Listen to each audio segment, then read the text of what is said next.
Hey, welcome. It's Captain Matt, Boater Secret Weapon. I want to thank you for joining us for this Sunday night live. We're getting ready to start here in just a couple of minutes here.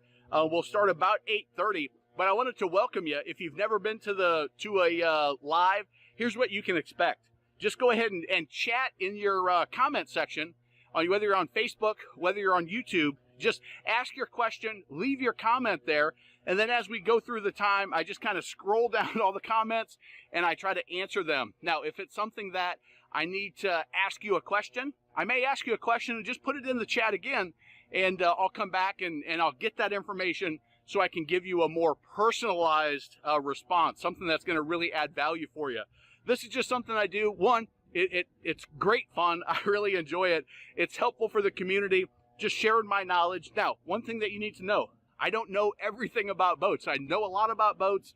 I've been a boater since I was 5. I've sold boats. It's something that is a big part of my life. With that said, I don't know everything. Matter of fact, sailboats, have zero experience with sailboats. Bass boats, very little experience there. Bow riders, deck boats, center consoles, jet boats, twin engines, stern drives, outboards, inboards, all of that I have experience with.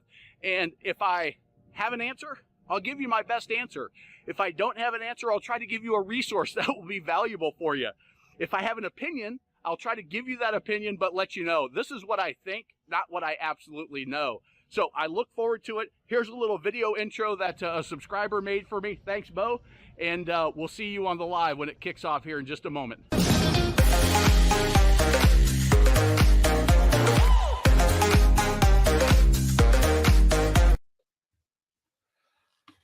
Welcome, everybody, to the Sunday night live. Glad to have you all on the line. And hopefully you've all have set your clocks back, got an extra hour today, and are having a good day. For those of you where it's warm enough, maybe even got on the water a little bit, maybe the last run of the season or so. It is November. It's starting to get cold in a lot of spots. So welcome, everybody. Let's see who we got in. We got Jerry is on the line with us. Welcome, Jerry. And we've got Carson. How you doing, Carson? And we've got Iris Nub. How you doing, Iris? Welcome. I don't recognize that username here, so we got a question right off the bat. So this is good. You can see we got a little new backdrop. I did a little work in my office / home studio today. This is phase 1, so we'll see how this all comes together. But we're gonna see if this can turn into something a little bit little nicer. So anyway, Iris says, I have an 87 Whitewater 25, good equipment, 4-year-old Suzuki 350, dive bracket, competition live well, banging audio, but I'm in need of stringer transom tank sooner or later. So here's the thing, is that is a big, dirty job. I am not sure what a 87 Whitewater looks like, so I'm going to pull that up here. 1987 Whitewater 25. Okay, this looks like the regulator style hull. Okay, so if you look here, let me go big on that. Let's take a look at this image right here. Well, maybe there we go. I guess that's bigger. So if we look at this image here, you've just got a big dirty project. It takes some skill, but you can, if you're handy, and more so than just being handy, if you're detailed and you don't mind getting dirty and you don't mind working hard, you can do this type of work yourself. I'm going to pull this a little closer. I'm not sure how good the audio is, but you can do that type of work yourself. There are some great videos online that can walk you through it. I'm not the right guy to tell you how to do it, but if you just Wayne the Boat Guy, who's been on the channel. He has a video where he's done some work on his transom, a smaller boat. If you watch Born Again Boating, Aaron on that channel has done a couple of projects on bigger outboards. He's down in South Florida near the Keys, or in the Keys actually.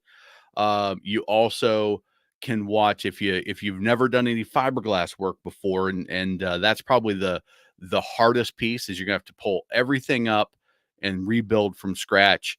When you start digging into this, think, okay, how much money is it going to cost me to replace all this and do it right?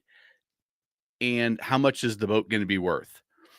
Or can I get another hull and hang this new 350 Suzuki on it, and then I don't have to do all that effort? So those are the two decisions I think that you weigh. You've got a 4-year-old Suzuki 350, which has decades of life in it if you're taking care of it.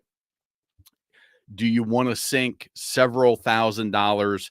And again, depending on, you've got stringers, you've got transom, and you've got to pull the tank and rebuild everything around there. What else are you going to find when you get in? Maybe you just look for a new hull. I don't know the right answer. It depends on your skill set, depends on your budget, depends on your desires. Maybe you just want to do the work and you're really going to enjoy that. But I would look at those two things, and then I would check. Let's see, place and transom on a. I'm going to sneeze real quick. Hold on.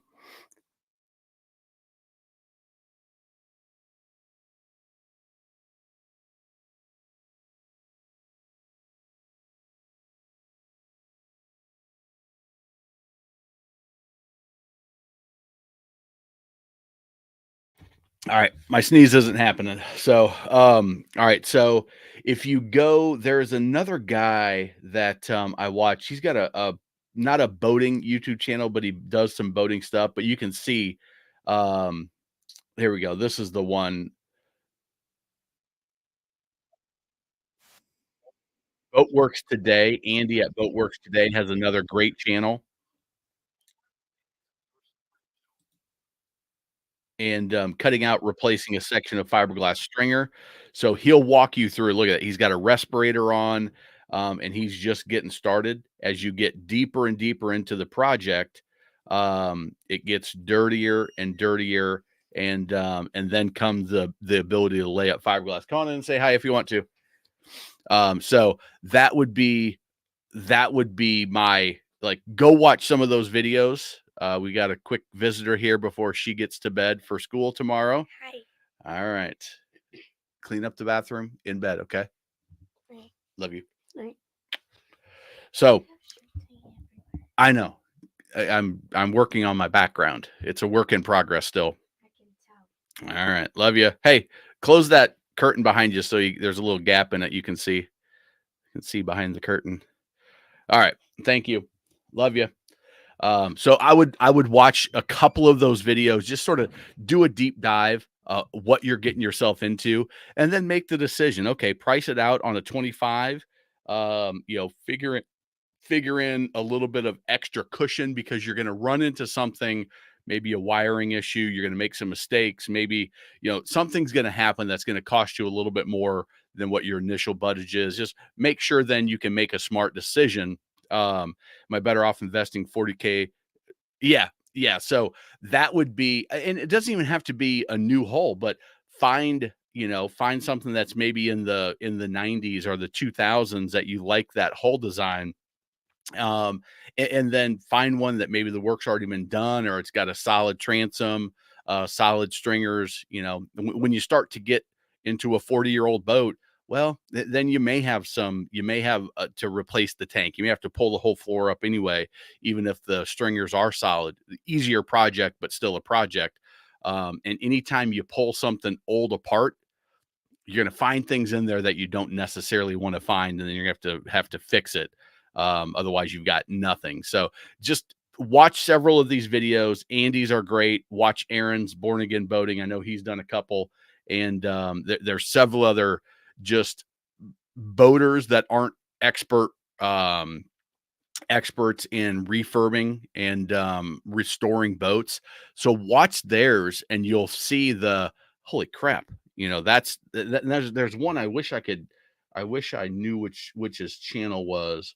But there's a guy in Tennessee, or Kentucky, that he did it on his Grady that he got, and it was really good because he's like, hey, I'm just going to walk you through and I'm going to show you the warts in this project, and just go along with it. So but there's a whole bunch of videos, and you'll get the concept on it. Steve, welcome, glad to have you. Todd, good to have you back. Welcome. Let's see, Carson, I got home from youth conference today. Well, that's great. I'm not sure that you're on the right live here, but welcome to the live. Search 23 Formula Intrepid. Okay, searched 23 Formula 25 Intrepid. Yeah, so it's that whole design is during that time in the 80s, 70s, 80s. What would happen is somebody would invest a lot of money to build a mold for a new hull design, and then what would happen is somebody would buy the boat and they would use that to make their mold, and then they would just make some minor changes, and they would have a $100,000 mold that somebody else invested all the R&D on, and it cost them a boat that then they could resell, and it cost them very, very little. And so you had a lot of boats that looked very, very similar around those times because of that type of activity that was common in the industry. So Corey, welcome. Glad to have you. Is Sunbird a good brand of boat? So Carson, here's the thing about brands of boats. Sunbird hasn't built boats for a number of years. Let me see here. When did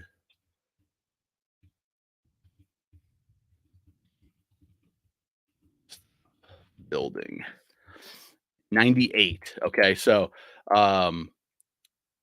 they stopped building boats in 98, which means the newest boat you could be looking at is over 20 years old. Here's the thing about a boat that's over, I say 5 to 7 years old, is it's the condition of the actual boat that you're looking at that's more important than the brand of boat. And the reason for that is, if it was cheap, if it wasn't built well, it's going to show. It's going to have broken. It's going to show the cheapness. You're going to be able to inspect it if you follow all the other advice on the channel. And so you're going to be able to look at that boat and say, oh, okay, upholstery was cheap. The threads are pulling apart. Gel coat was not high quality. It's really, really chalky. And, you can do a test Foursquare and see if you can, a 4x4, see if you can bring that gel coat back to life or not. But it's more about, is the transom solid? Are the stringers solid? What's the condition of the engine? How's that been treated? Has it been in salt water? What's the electrical look like? What are all the switches and gauges, and are those all working? And you go through what's in the Boat Buyer Academy, and you go through what's in the Boat Buyer Toolkit, and you find all of the issues with the boat. Now, a boat that's 20 years old, 25 years old or more, it's going to have some issues, and you have to decide then, is that an issue I'm okay with? And if you watch the videos on the channel, this would be a good one for you. Let's see here. Videos.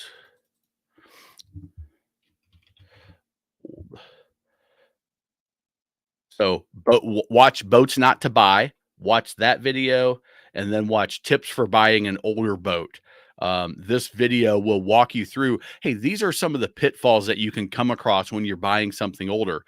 Now, I don't want to discourage anybody from buying an older boat. I want them to know what to look for so they can find the best older boat that's out there. And then also I want them to be realistic and make sure that if I'm spending 10 grand on this boat, that I've got some money put aside because there's something's going to break. It's just at a boat that age, there's going to be different things that come up. Your maintenance is going to be more involved because you're at 500, 750, maybe even 1,000 hours on the motor, which means now you got to start doing bigger maintenance service items that hey, we expect you to have to do that, but now they start to get more involved than just a 100-hour oil change, gear lube, impeller, and filters. That you can get away with that on a 2-year-old boat. On a 20-year-old boat, you're gonna have to do that. Maybe you have to start changing some belts and hoses. Maybe you've got to make some adjustments to some things like that, the valves and things. So you've just got to account for that in your budgeting too, and avoid the issues that you can easily avoid, and then have a budget set aside for those things that are just going to come up on a boat that's a little bit older. Thank you, Todd. I appreciate it. All right. So Jerry, boat got hauled out November 1st, already wrapped, winterized, 10 to 12 barnacles on the outdrive anodes, sad shape, be replaced. Otherwise, we'll have bottom repainted this spring. Good. That is exactly what you want to do. And let's see, Jerry, I think you just took delivery of your Regal this year. So one of the things, maybe you have a really corrosive environment that you're in up there on the Chesapeake. But the other thing that you may have is maybe there's some electrolysis in the water. Maybe there's some stray current from a neighbor. So you can get a gauge that you drop the probe in the water around your boat in a bunch of different areas, and you can measure stray current. If you have the same neighbors next year, maybe there's a loose wire somewhere on the dock. Hopefully that's not the case if you're at a good marina, but maybe a shore power cable that's going to another boat. Maybe there isn't grounded really well, and there's current getting in from that boat and getting over to yours, and it's really eating up those anodes. So just pay attention to that, and make sure you pull it once a year, and make sure it starts eating off some of the paint on the drives. Well, you know what? Maybe I need to pull this thing in July or August and have those anodes changed, or at least maybe put an extra anode pack on there, so that they'll have additional anodes that you can put in different places. And I don't remember for sure what you have on your Regal. It may be a Volvo, but just look at those types of things to make sure you don't on a newer boat like you have, that you don't start eating up your drive prematurely. 75 degrees up here in Annapolis. That's all right. That is all right for early November. Sustainability, welcome. I think this was the latest I boated. Got started lowering the chain of lakes. Great day, warm weather in northern Illinois. Let's see, I might not have been online when you're on air, but I watched all your podcasts. We've been on Sunday. I had to take it out yesterday. Hey, listen, I'm all for skip the live. If you can get another couple runs in on the water, skip the live. You can watch the replay. You'll be okay for sure. So saddest day, and I pulled mine last week, waiting on shrink wrap. People that say I'm running through my book that's getting really, really close to done. And I was just reading through it again, and there's the beginning chapter. I talk about it, and I say, people that, let's see here. People, the best 2 days of a boat owner's life are the day they buy and the day they sell. And then I go on to say, I wrote this book to make sure that's not the case, so that you say what Todd says. And the worst day is when you just even put it away. You're not even getting rid of it. You're just putting it up for the winter. That's how you made a smart decision on the boat you buy, whether it's a 25-year-old Sunbird, whether it's a brand new Bennington, or whether it's a 28-foot Regal Cruiser that you can overnight on. Todd, for some reason, I can't remember what you have. I'm sure have been told at some point, but it doesn't matter what it is. That I want to make sure that the boat you decide to buy, it is the best days are the days that I'm on it. The days that I'm getting there. The worst days are the days I can't even see my boat. So that is awesome. All right. let's see here. 10 to 15%. Yeah, I even, and I talk about it in this video, Corey, is sometimes I don't like that 10 to 15% contingency. What I say is the older the boat, the bigger the contingency needs to be. Because if I'm buying if I'm buying a 2021, my contingency can be pretty loose. I don't need to have a whole lot set aside, even if I'm out of warranty. I need to set something aside. You're 100% right. There needs to be needs to be something. But if I've got a $10,000 boat, my contingency actually should probably be like $3,000, maybe, at least having access to it. Because if something happens to that boat, it's not going to be a couple $100.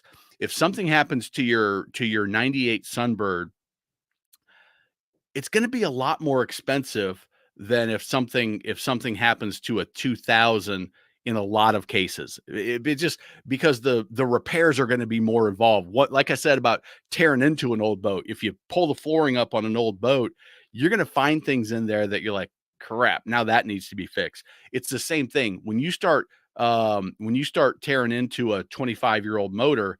There's going to be things in there that, like, while we're here, we might as well do this because it's gonna break down eventually either, and you can get ahead of it. So I always encourage, and I talk about it in this video because it's a great way to get started in boating for an inexpensive amount, but it's also a great way if you don't do it right and you aren't prepared for the contingencies, for something bad to happen. It can also give you a really bad taste in your mouth, and that boat can be sitting out in the yard waiting to be fixed for 2 years because you don't have the money set aside to fix it, or you don't have the resources to get it done. And now it sits 2 years. So what would have been a $2,000 fix is now a $6,000 fix, and the boat's only worth 12,000. So it's an important thing to think about so that you don't get stuck in a situation where, hey, we stretched ourselves too far on the boat and we didn't hold that money back for the contingencies. And sometimes I think it needs to be more than a flat percentage on an older boat, because of what I just talked about. You're very welcome. Hopefully that's helpful for you. Sunbird, a good brand of boat. What brand would you recommend? So Carson, I just covered that. I probably just missed the list there, but when you're looking at that age, what I'm going to encourage you to do is watch some of these videos and find what's in your price range, what's going to fit your budget. Go look at a bunch of them. Just spend a weekend and go look at 10 boats, whether they're really boats that you would consider buying, or even if you're not 100% ready, you can start seeing what's going on. You can start picking out, hey, that's a boat I would walk away from. And now you can start seeing more stuff in the pictures. You'll be like, oh, look at that. That's suspicious. I know that could mean, you got rust kind of dripping down from the D-ring on the transom. Well, if there's rust dripping down there, there's probably water in that transom, and it's probably getting or is soft already.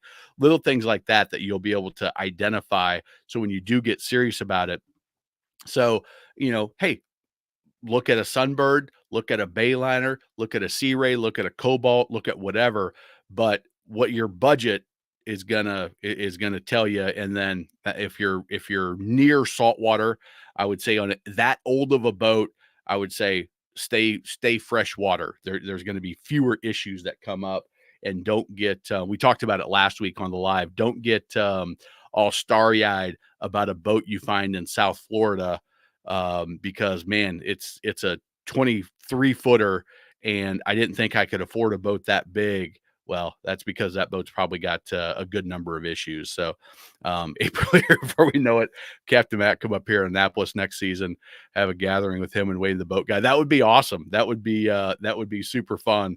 Like I said, I've never been up on the Chesapeake, so that would be great. My Bayliner E18 certainly does not take waves. My V-hull in the past, wife heard it back. Great boat.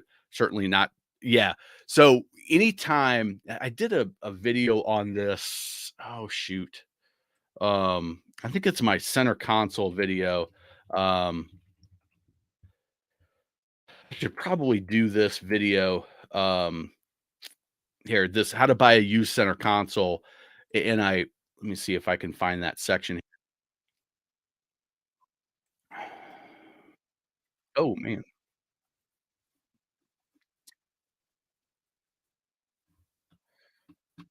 here we go.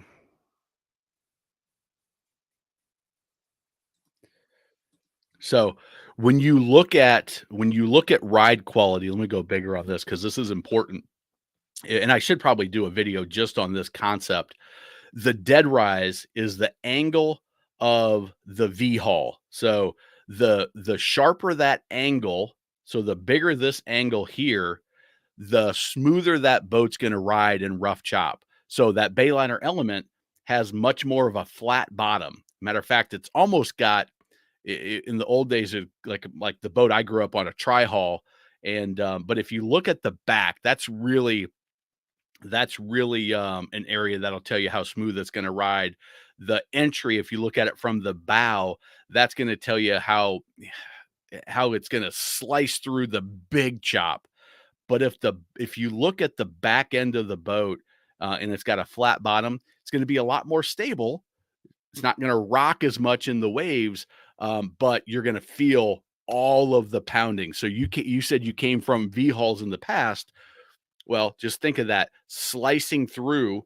If you picture it slicing through the chop. If you look at my sweet demo toy here, an old bath toy from my girls, you can see it's got the V. So that's going to slice through on the entry.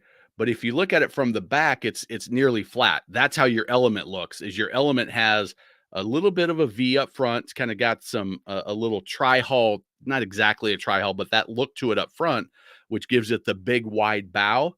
But then if you look at it from the back on the transom, it's almost straight across, and that's what's going to pound. If you think about it, it cuts through the chop here, but it's gonna hit, and there's no angle to soften up that blow as it's coming across the waves. So if you're in a situation where, hey, we're gonna be running in rough chop, you want to think about what does the dead rise look at, and they'll give you in almost every brochure or every website, they'll give you that angle of the dead rise, and they'll give it to you at the back of the boat. That they'll measure it at the transom typically.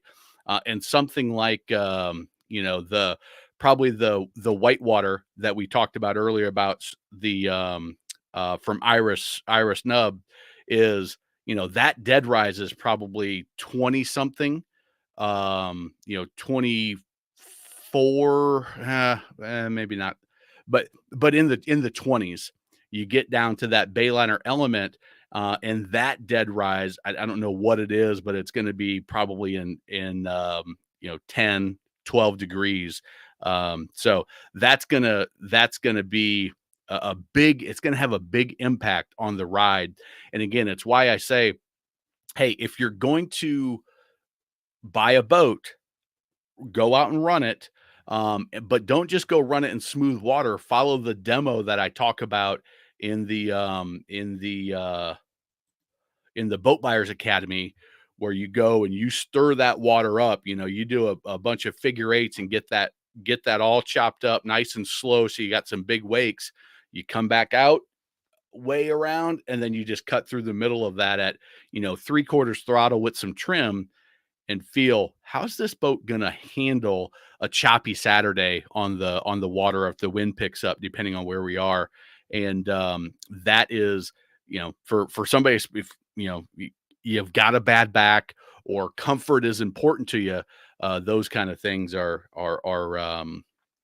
can really make a Saturday a great time, or make a great Saturday into a killer the next morning when you wake up with a bad back. Anode surveyed out fair in May, say they're 60% gone. Now that's not bad then, Jerry. Kind of that 50% of weight is the weight and size, because sometimes they'll get eaten out from the inside, and they'll look okay. they'll look like they've got a lot of, but you tap them with the hammer or something, they kind of crumble, or you weigh them is really the best way to determine that 50%. So that's not bad. That's not bad at all. Getting through the whole thing. That's great that you test them in that in the May period. Matt needs to come up to the best places on the bay. I like it. I tell you what, I got invited out to Flathead Lake in Montana, by somebody that got the best boat captain program. They're like, man, this is awesome. If you're ever out this way, look me up. So it's good. I'm expanding my boating friend group, which is awesome. Total of 90 hours on my 400 Verado, not bad. My first year, thought it was a little high. Then I met a guy with 250 hours. No, in fresh water, for my area in the Carolinas, where you can easily run 12 months out of the year, but most people go, at least 7-8 months, is 50 hours a year would be about average. But on that pontoon, on those 400 Verados, you like to get up and run a little bit. I know you do.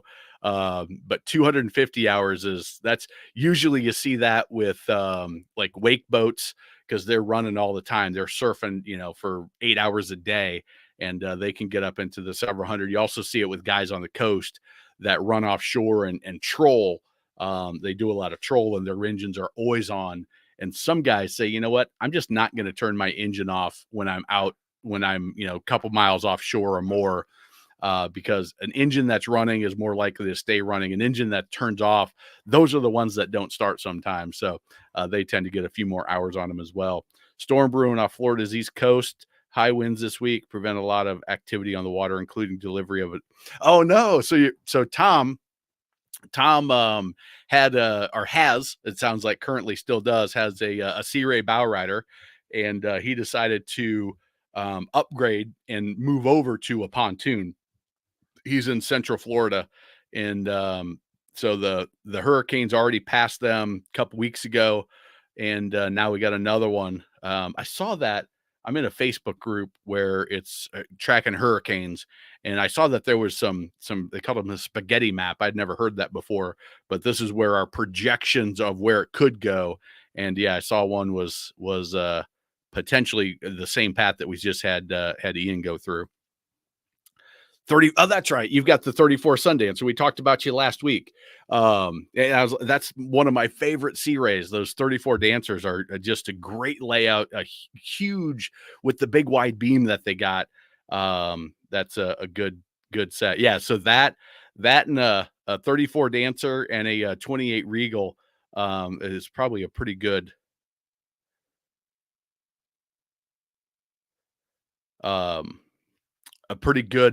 setup for on the bay up there, from what I understand. All right. Sorry, I got caught up reading this. Carvers don't slice in, they float. Great boat, but not in a storm. Oh, so I'll just kind of pull through. His must do the same thing that mine does, is every time I hit enter to make on some of my social media, it sends it instead of just allowing me to space it so people can read it. Carvers don't slice, they float. Great boat, but not in a storm. Put 900 hours on a new Regal 28, got crushed. Why? Why? I took care of it. I'm not sure I understand that, Arthur. You got crucified. I took care of it. Maybe it didn't take care of it. Maybe I'm reading that wrong, but yeah, getting 900 hours is good. I wonder what period of time that is. The Carvers, I've got a friend, for for the hours. Okay. I got you.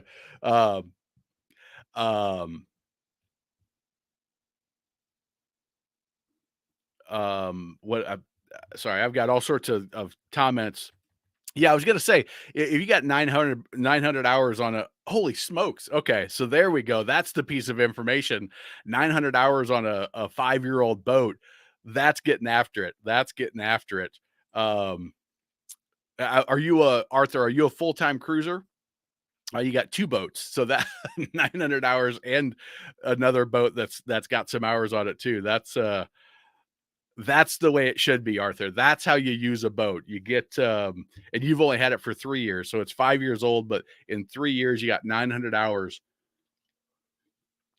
and it's not a commercial setup. I love it. I love it, love it, love it. All right, let's see here.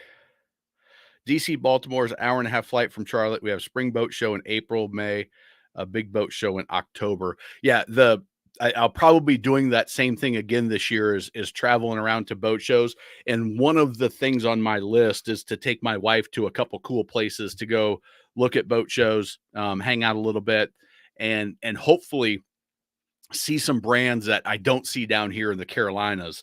Because I can run to Charleston and I can run to some of the coastal areas in the Carolina, Wilmington, go inland to Tennessee, Knoxville, Nashville, things like that.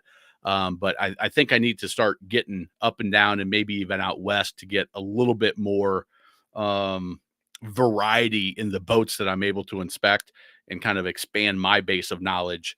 So, what's your favorite sewage diver mission? I'm not sure what that is, BJ, but I am sewage diver mission. I'm not really sure. I'm not sure what you're talking about there. But if you want to expand, go ahead. I'll see if I can help you out. Let's see here. What do we else we got? We got Arthur. Ride every day. That's the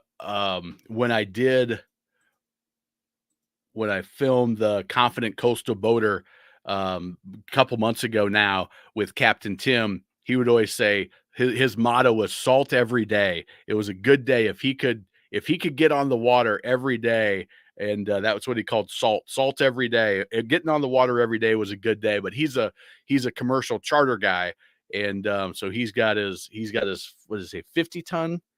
I think 50-ton master, and so he runs tiki boats and he does all sorts of different stuff, but always around the water. So if a boat's properly taken care of, why does everyone get blown away? Receipts for all the maintenance. Here's why that is because most people don't take care of their boat. So a boat that's got 900 hours is really, really old. And also, like I mentioned about the 25-year-old Sunbird, when you're looking at older boats, is when you start hitting those 500,000 hour services, there's just more things that need to be done, more adjustments, the more things that need to be inspected. And so it can scare some people off. The reality is my parents bought a boat that was a rental pontoon at the Lake of the Ozarks. And most people would be like, that's crazy. I would never buy a boat that's been run by people that don't know it. But here's the thing is unless they ran it into something, which there was no structural damage to the boat, so that was fine, is that boat's been maintained better than virtually any other pleasure boat that's out there. And I think it had like 400 and some hours on it after 2 years. Hey, that's great because I know every month they were changing the oil on that. And this engine, even though it's got that many hours on it, it's got a ton of life left in it because of the way it's been taken care of. On the pleasure boat side is, yeah, you're going to have people that are get nervous about that. Because like I say, my guidance to people when they're looking at used boats is the useful life of an engine is 1,000 to 1,500 hours for pleasure boat use. But for pleasure boat use, in my mind, is they use it once a week, once every 2 weeks. Motors and mechanical things like to be used every day. That's why the commercial guys get 2, 3, 4, 5,000 hours out of their engines, is because they're using it every day and they're maintaining it every month, and they're changing their oil and gear lube and impeller and fuel filter and fuel water separator and all of that stuff on a monthly basis or so. And so it's has a longer lifespan because that's how mechanical things want to be run, is consistently, not sporadically, where oil drains out of everything. It can start rusting up a little bit. You get a little debris in there. And over time, that causes more wear and tear. Should I get an open bow or a cuddy? Carson, I don't have any idea. There's a whole lot of questions that need to be asked before I could even consider answering that question. And so, again, I'm going to recommend start with just go grab the free Boat Buyers Toolkit and go watch. Let's see here. Oh, why aren't you pulling up what I want? Go watch I've got a playlist for you that I'm going to recommend is go watch that's owner. I need to clean up my playlist. I didn't put these together as well as I should, but there's a first time boat buyer playlist. First time boat buyers, watch this. There's 26 videos in that playlist. Start with number 1, which is what first time boat buyers need to know. So I'm gonna start with, this is a bow rider, this is a deck boat, this is a jet boat, this is a wake boat, and I go through. We talk about cuddies, we talk about cruisers, we talk about bow riders, we talk about all the different styles, center consoles, and that's going to help you determine, because it depends on what your perfect day on the water looks like. What's your average day on the water look like? Who's going out with you? Where are you keeping the boat? What are you pulling it with? What type of water do you boat in? Do you want to overnight? Those are all sorts of questions that need to be answered before you can figure out what style of boat. So what I talk about in the First Time Boat Buyer Academy, which is an awesome program if you want, to be a little bit more concise, and I walk it through in a very systematic way, is what does 80% of your boating life look like? Are you going to fish? Who are you going to do it with? Who's going to be on the boat most often? What bodies of water are you going to go to? If you start picturing that, and then you think, do I want the cabin area? Is that going to be more helpful to me? And that means I can have fewer people on the boat, but I got a place to go get out of the sun. If Bo was on this, Bo would tell you cuddy cabins are the best thing since sliced bread.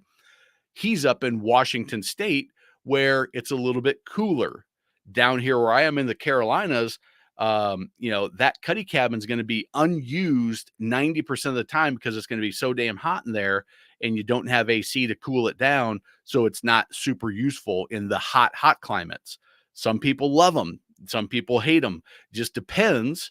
The open bow, you lose all that cabin space, and you lose a place to get up out of the sun if you need to. Cooler climates, they're more popular. But now I can put 6 people on the boat, 8 people on the boat, and have the space for it. So maybe a pontoon, maybe a center console. I don't know enough to make a recommendation, but I do know if you watch that YouTube video and go through this playlist, you'll have a lot of information to start making decisions on what's right for you, and start getting down the path, the journey to finding the perfect boat. And that's I think that's going to be super, super valuable for you. How do you like the Regal? We had a great first season with our 28 Express. Drove it to my office. Simple signal motor with the generator. There were relatively few Regal 28s for sale this spring. Lot listed now. Asking prices seem to be staying high from what I see. Yeah, again, I probably need to start researching my next state of the boating industry video. But I'm seeing more boats come on the market overall. But people seem to be, they seem to be selling too. I'm getting emails from people all the time saying, I took delivery of a new boat. We've got a lot of people invested in the Best Boat Captain program, which may or may not mean they just bought a boat, but they've decided that, hey, I need some help operating it. But I think as we get through December and January, as we hit boat show season, I think we'll have another good sense of what's going on in the market. Are boats selling at the boat shows? are people getting excited about the season. Yeah, there's a lot of them. There's a lot of them that do.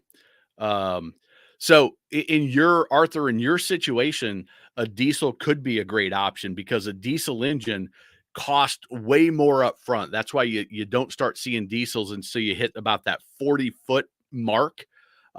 Because the cost of a new diesel engine is, I don't know, 20 grand more than more than double what a stern drive would be gas, or I should say not even a stern drive, but a gas combustion engine is going to be 50% or so the cost of a diesel. With that said, the useful life of that engine is, like I said, 1,000 to 1,500 hours for pleasure boaters. You can get 2,000-3,000 hours out of that if you run it every day like you've been and you maintain it properly. You can get a lot more out of it. Where a diesel engine, that's going to run for 10, 20,000 hours before it needs to be rebuilt.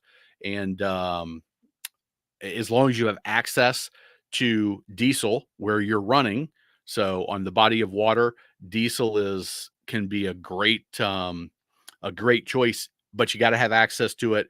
It's going to be more expensive up front. It's going to have better resale value because it does. You're not going to have the issue that you do or that you did with your stern drive with 900 hours. It's going to be like, oh, it's got 5,000 hours on it. Fine, that's going to be a non-issue for people that know diesel engines. So um, that's the what you have to weigh. But again, here in the States, overseas, it's different. In the European markets and the Asian markets, it's different because of I think it has more to do with the cost of gasoline versus diesel fuel. I think that's what it is.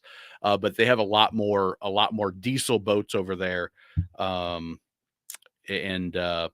that's a consideration that you've got to make. And then what size boat are you getting? Can you find a diesel in the size that you're looking?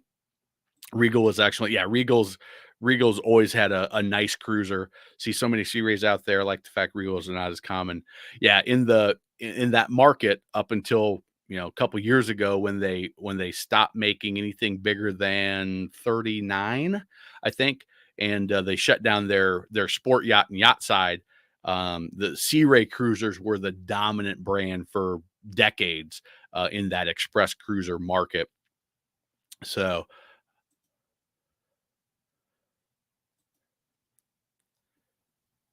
yeah, and again, you just said it, Arthur, is in their day, Sea Ray, as the market changed away from cruisers, and when I was selling boats from like 2009 to 2013, there was a drastic swing from cruisers being really, really popular to more people going with the pontoons and the larger bow riders and the larger center consoles, and and because of that, Sea Ray wasn't building as many boats. They made some changes and ultimately shuttered their sport yacht business because of the market changes. So, Brock, good to have you helping my 15-year-old put her new headlights in her Jeep. What a pain in the ass! I had to rip the headlight buckets out, shim them. Yeah, that's. I remember I had a 76 Monte Carlo was my first car, and I remember trying to replace the headlights, and you had to adjust all four of the screws to get the angles just right. And I could only imagine that on newer vehicles, getting that done is a difficult path. So, Regal MSRP for the 2878 high. Yeah, it is what? Oh, shoot. There was just a thought that popped in my head. I heard a stat from somebody in the industry about the pricing of their brand of boats that they had. But it's escaping me. I've got it. I'm sure I've got it in an email somewhere about how a couple of models and the brands that they offer, jumped up. It was like 45% higher from 2019 to what's out in 2023. So, yeah, 70% that's a huge jump. Lightning games on the weekends. Yeah, at this point, I would agree with you that because Sea Ray they made some design changes, they made some other changes that kind of took away from their success, but and Regal's always done a great job. Fed just raised rates another 3/4. Half point expecting the center. That's going to push boat loans way up. I think Jerry, you're the one that mentioned this last time. Is that's going to make the boats much more expensive. The inflation and the jump in pricing for sure. But when you double the interest rate that you're paying, you go from 4% to 8% on a loan. That's going to just skyrocket the payment amount. Those people that are payment buyers, and it's going to take them out of the market. I'm afraid. So more parts. 36 Carver Flybridge. Oh, Arthur, I was telling you about the Carver. I've got a friend of mine that's got a 50-foot Carver aft cabin that they run. They're full-time cruisers, and they run up and down the East Coast. Right now, they're probably heading to their full-time spot down in Florida, wherever they choose to be in Florida. I haven't talked to them since they would have made that run from. They usually go up to Chesapeake or up in Maine, where they've got two daughters that live up in those two areas, and or not Maine.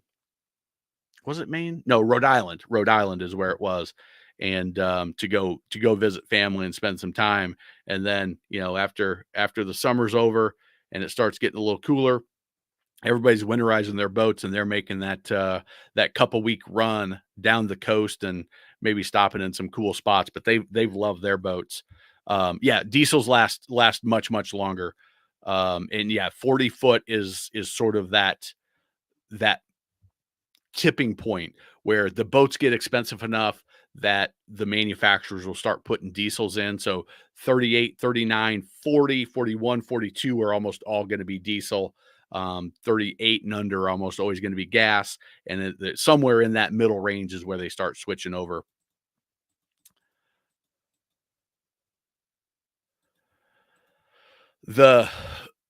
As far as the straight shafter pods, it just depends. The pods are going to make docking and maneuvering the boat much easier. They're going to be joystick controlled, but you have the downfall of them is when they work right. If you hit something, the pod's going to shear off and it's going to drop to the bottom. Now you got to send a diver down to go get it because they're made. The Zeus drives and the IPS drives, they're made to go down and then just reinstall them because they're 10, 15, well, probably 15, 20 grand now for those pods. But now you don't have propulsion, you lost one of your propulsion units. So there's a downside to that. They're more expensive, but they do give you great maneuverability. The straight shafts are just simple. If you hit something, you may knock it out of alignment a little bit, but it's a simpler system, less to worry about.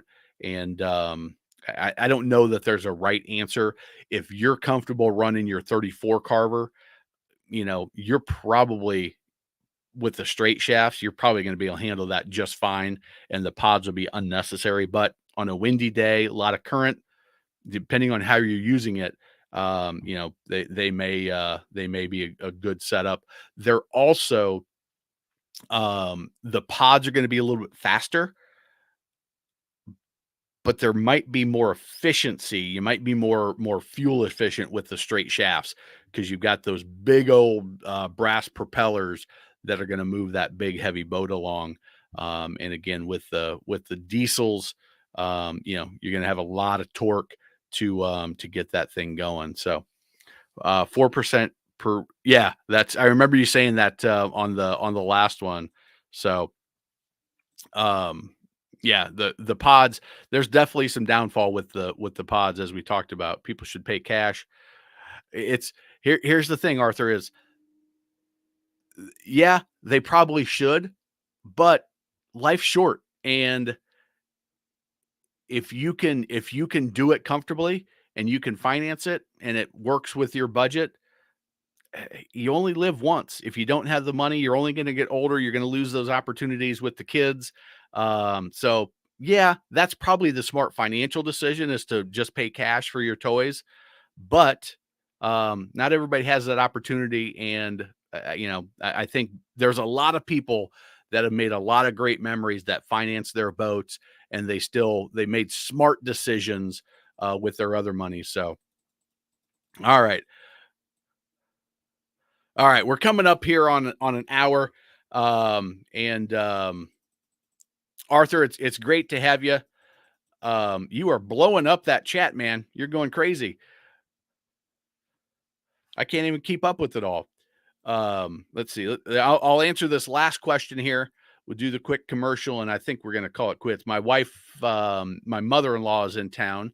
They've been out having dinner tonight, and so I think I just heard them come home. So I'll see how their day was. Sarasota,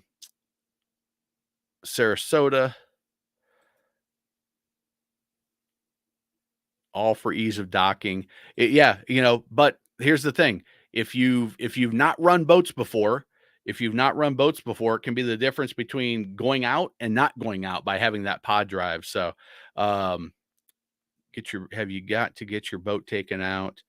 I have bow thruster. Not proud of it.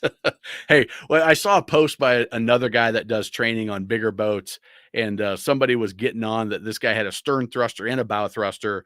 It was a 40, maybe a 46-foot trawler that he was training on, and people like, oh, you're not a real captain if you use a thruster. And the guy that's training is like, hey, if you've got the equipment, use it. There's no, if you were say technology, you can't have technology. He's like, what are you doing with the motor? The original technology is wind and sails. That if you got a motor, you're not really a captain, which I thought was kind of a good way to look at it.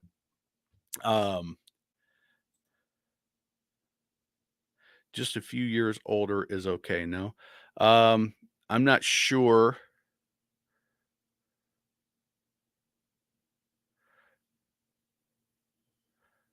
I am not sure what that question's yeah.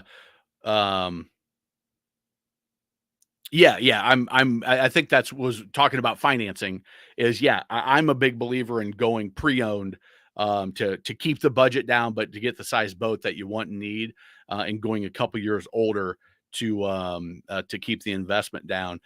There were times where there's sort of a break point where sometimes buying a little bit newer is a smarter decision.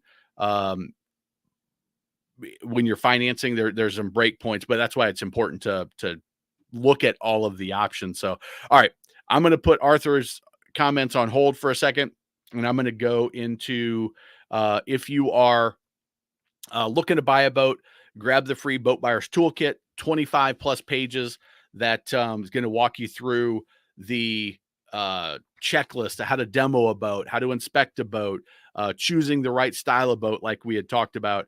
And the Boater Bootcamp, if you're a new boat owner, talks about just there's a whole new world. There's so many things you don't know that like Jerry was talking about his anodes. Hey, if you don't know what those are and you leave your boat in the water, you could be in for a rude awakening at the end of the season. We talk about some navigation things. We talk about boat systems. We talk about safety and emergency equipment. That's a great program. We also have the best boat captain on the water. If you struggle maneuvering your boat, handling your boat, docking your boat, tying your boat up, this program is the right program for you. Best boat captain on the water. We've got the single engine outdrive, single engine stern drive, the pontoon version, jet version, wake version, and the twin engine version. Hopefully, if things go well, I'll be filming the twin engine version in a couple of weeks. And so those will be coming soon. We've got Confident Coastal Boater. If you boat at the coast, tides and currents and winds and what apps to use and reading the water. We got some really cool exercises in there to get you comfortable going through inlets. There's just a whole bunch of just stuff coastal boaters need to know so they have a good, safe time. Trailer Like a Pro. If you struggle at the boat ramp, that's the program for you. Tow water sports with confidence. And what's coming soon is the next spring will be the ski and wakeboard the easy way, where we teach you how to teach your kids how to ski and wakeboard, and they can watch it, and it's going to help tremendously. We've got a ton of great reviews. I think we're up to 44 last time I checked. I appreciate everybody that has left a 5-star review. I'm super proud that all 40 plus of the reviews were 5-star. That tells me that I created an outstanding program that's really, really helping people. And I love reading the comments and getting the emails and all that stuff. And of course, if for whatever reason you're not satisfied, we've got the Happy Boater Guarantee, Captain Matt's personal Happy Boater, 100% money back guarantee. For whatever reason you're not satisfied, email me. You get the refund instantly. No questions asked, no rigmarole, no runaround. And so that is that. All right, we're just at an hour. Let's see if anything else came in. Corey, have a great weekend. Jerry, have a great weekend. Arthur, thanks for joining. Glad to have you. And welcome. I think you were I haven't seen your name in there yet. So welcome.